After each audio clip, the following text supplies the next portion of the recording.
तो सब लोगों को राम राम नमस्कार। और बताओ भैया कैसे हो आप लोग। आज हम थोड़े लाइव आए थे, एक नौ मामला चल रहा हो यूजीसी, तो वहाँ पे हमने की बातचीत कर लें थोड़ी आपसे। तो किसान और मजदूर लोग जो हैं अपनों पेट काट काट के पाई पाई जोड़ के अपने बच्चों को शहर पढ़ने के लिए भेजते हैं।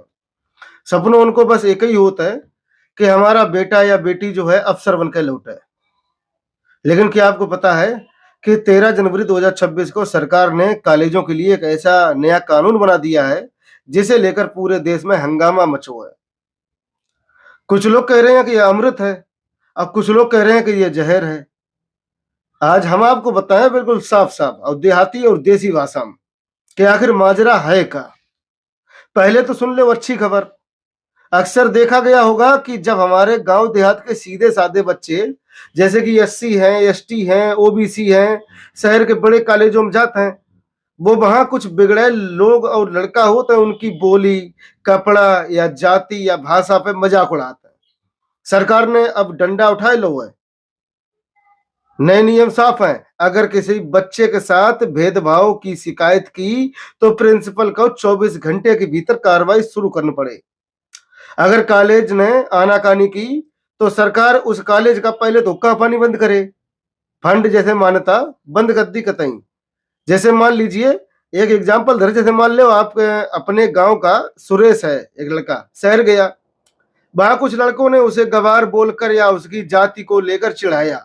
पहले सुरेश डर के मारे चुप रहता था, कुछ बोलता नहीं था।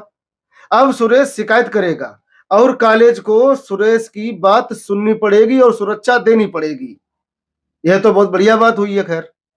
लेकिन दोस्तों, थाली एक हाथ से कभी नहीं बजती। ये भी हमने बहुत सुना है, बचपन से सुनते चले आ रहे। देश भर में सामान्य वर्ग, जनरल कैटेगरी के लोग और बड़े बड़े विद्वान इस कानून से डरे हुए हैं।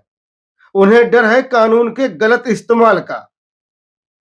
गांव में जैसे रंजिश में झूठो मुकदमा लिखा दो जाते, जैसे कहो एससी एसटी ने एसटी एसटी को मुकदमा लिखा दो कि हमारे संग जो कर दो वो कर दो, वही डर अब कॉलेजों में भी है।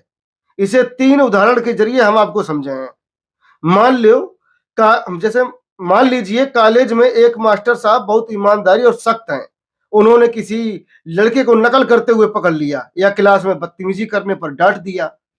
अब विरोध करने वालों का कहना है कि अगर वो लड़का खुन्नस में आकर मास्टर जी पर झूठा आरोप लगा दे कि इन्होंने मुझे जाति की वजह से डांटा है, तो मास्टर साहब जी को तो नौकरी खतरे में पड़ी जाए, वह तो चली जाए। सवाल ये है, क्या अब गुरुजी बच्चों को डांटने से भी डरेंगे? अब भी बच्चों को डांट ही नहीं सकत। और तीसरा उदाहरण समझ लो आप, हॉस्टल में लड़कों के बीच क्रिकेट मैच या कॉलेज चुनाव को लेकर झगड़ा हो गया।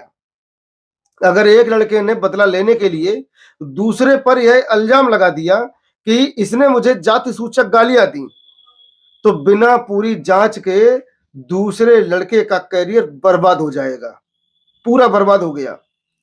देश में लोग यही पूछ रहे हैं कि झूठी शिकायत करने वाले के लिए जेल या सजा का नियम क्यों नहीं है। हम इसलिए समझा रहे कि हमारे जो चैनल में कुछ देहात क्षेत्र के लोग जुड़े हैं, जो यूसीजी जो है लोगों को नहीं समझ आ रही कि है का। अब चौथो बता रहे हैं आपको हम। चौथा डर ये है कि कहीं कॉलेज में स्टाफ के लोग एक दूसरे की तरक्की प्रमोशन रोकने के लिए इस कानून का गलत इस्तेमाल ना करें, इसको हथियार के तहत यूज ना करें। तो भाइयों, बात का निचोड़ ये है कि सरकार की नीयत साफ है। वो चाहती है कि हर गरीब और पिछड़ा बच्चा जो है समान तरीके से पढ़े। यह कानून एक ढाल है सुरक्षा के लिए, लेकिन सरकार को यह भी देखना होगा कि कोई इस ढाल को तलवार बनाकर किसी बेकसूर का गला न काट दे। और हमारी भैया अपील है कि आप लोगों के जो बच्चा शहर पढ़ रहे हैं तो उन्हें जल्दी फोन करो और समझा दो कि बेटा अगर कोई अगर सताए तो कानून का सहारा लेना, लेकिन कभी किसी से बदला लेने के लिए झूठ मत बोलना, क्योंकि झूठ की उम्र कम होती है। आप इस बारे में क्या सोचते हैं? क्या झूठी शिकायत पर सजा होनी चाहिए? अपनी राय कमेंट में जरूर देखना। और हमारी ये देसी भाषा में आपको खबर कैसी लगी जो बताइए। धन्यवाद।